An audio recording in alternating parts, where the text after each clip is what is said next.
Ever get that feeling, like the second you finish watching a show or maybe playing a game, your brain just kind of clicks straight into defense mode? Oh, absolutely. Like, you're not just thinking, did I like that? But more, how do I prove I'm right about it online? Exactly. It's like suddenly we're all prepping for court. Yeah. Amateur lawyers arguing about media in the court of public opinion. It's a really weird shift, isn't it? What used to be, I guess, more about just sharing excitement now feels like this big contest to have the definitive, quote-unquote, correct. Totally. And that feeling, that whole dynamic, is exactly what we're plunging into today. We've been digging into this YouTube video, The Death of Subjectivity, Why Opinions Matter, from the channel Phil Zemek. Right. And our mission really is to unpack the video's argument about why this shift is happening. Yeah, and maybe more importantly, why the creator argues that holding on to our personal subjective experience with art and media is just so vital. And the video uses examples I think most of us will recognize. Heated debates about video games, reactions to TV shows, the kind of stuff you see scrolling through any comment section. Okay, so let's dive in. The video kicks things off with this really strong metaphor. The internet transforming media discussion into a kind of courtroom debate. And it feels very accurate, doesn't it? It captures that feeling that just saying, hey, I enjoyed this, isn't enough anymore. Not at all. Yeah. Video points out how you might immediately get hit with questions, like you're being cross-examined. Yeah, about really specific stuff, too. Frame rates, tiny details of the lore, what the creator tweeted 3 years ago. It's intense. It's like you have to build this watertight case just to justify liking something. Or disliking it, for that matter. The core idea seems to be this shift away from connecting over shared interests. Towards this need to be objectively right. You see it happen so fast, right? Something new drops, and bam, the internet dissecting it, aiming for that final irrefutable verdict. So yeah, the takeaway, connection is fading, and winning the argument is taking over. And flowing out of that courtroom vibe, the video highlights a specific kind of language that's become really common.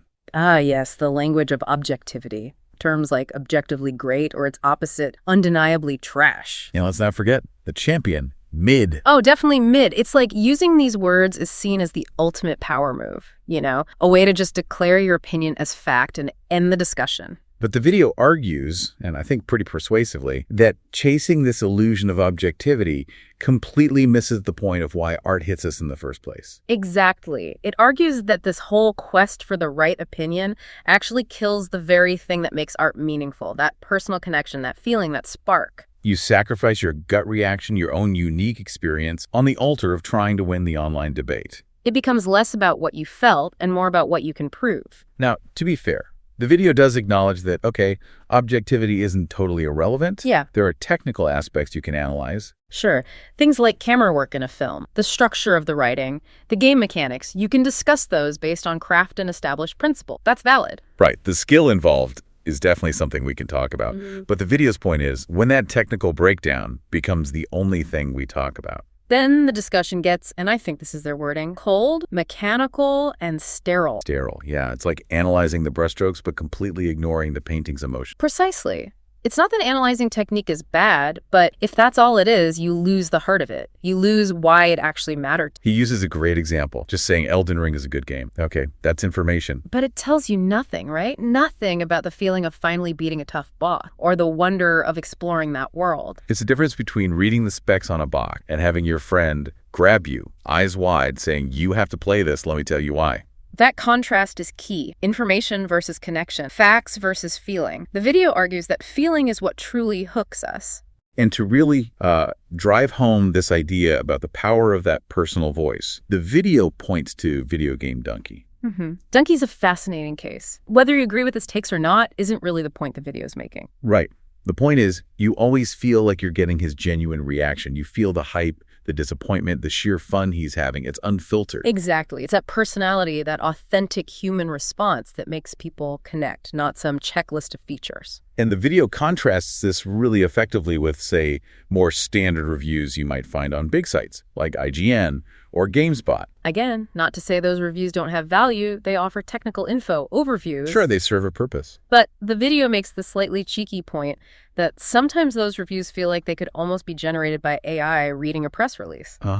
Yeah, that specific, personal, sometimes weird human element that Donkey has. That's often missing. And it's interesting, this pressure to align with the crowd, or maybe just avoid controversy, can even affect creators known for strong views. The video mentions moist, she, or risical. Yeah, and it's framed respectfully, but it notes that sometimes he seems to veer into what they call safe opinion territory. The whole moist meter thing is presented as maybe reflecting this tendency sometimes, trying to sort of average out the general online feeling about something. And the video argues when that happens, when a review seems shaped more by predicting the consensus than by a genuine personal take. It just becomes more noise, doesn't it? Part of the echo chamber rather than a distinct voice. And the critic risks becoming, as the video puts it, a thermometer, just reflecting the temperature instead of someone offering a real, subjective insight. Which leads beautifully into another really important point. The value we find in things that are, well, maybe not objectively perfect. The example used is Has Been Hotel. Oh, Has Been Hotel is such a perfect example for this. I mean, objectively, Yeah. It's kind of messy, right? Definitely. The humor's hit or miss for a lot of people. The pacing can be wild. But,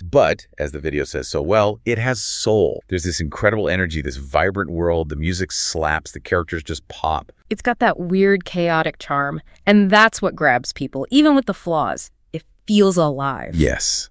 Alive is the word. That feeling that it's genuinely trying something, putting itself out there, flaws and all.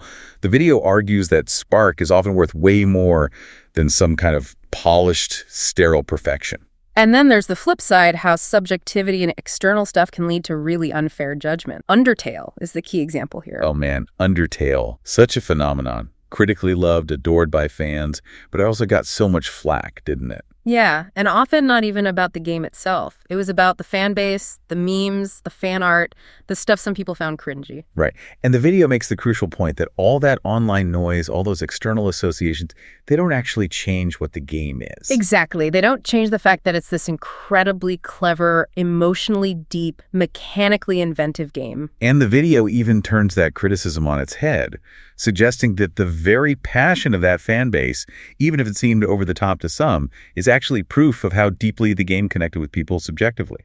You can't just dismiss that kind of intense connection. Which brings us towards the end game here. The real danger the video warns about, constantly filtering our media experiences through the question, is it cool if I like this? Or, am I going to get dragged online if I admit I enjoyed this? It leads to playing it safe, doesn't it? Instead of just openly engaging with something. It's like we become performers of our own taste. Always thinking about the potential reception, the arguments we might need to make, rather than just experience. The video talks about how this can actually change how we consume things, mentally reviewing and preparing our defense before we've even finished watching or playing. That feeling of watching something just so you can form a defensible take for Twitter, it's sadly relatable for a lot of us, I think. It makes the joy out of discovery. Definitely shifts the focus from enjoyment to analysis or even confrontation. And the personal anecdote the creator shares about Minecraft at the end just lands this point so perfectly. It's such a lovely moment in the video, rediscovering the joy of just playing. No big plan, no need to build something amazing to show off. Just messing around, building weird pixel art, ridiculously impractical roller coasters, stuff done purely for the fun of it. It wasn't objectively good or impressive in any grand sense, but it was his. And it reignited that simple subjective spark of enjoyment, that raw personal creation. Yeah, that's subjectivity in action. And it all builds to the video's final call to action, which feels like a really important challenge for all of us. It's pretty simple, but also kind of radical in today's climate. Next time you engage with some media, a movie, game, song, whatever, try to resist that immediate urge to form the correct opinion, the defensible take. Instead, just focus inward for a moment. Ask yourself, what did this mean to me? Did it move you? Make you think? Make you smile? Surprise you? Maybe even make you mad? Those personal reactions, those subjective feelings, the video hammers this home. They are not just, okay, they're enough. In fact, they're everything. You don't have to win the argument online. You just have to connect with your own experience. And the closing thought is really powerful.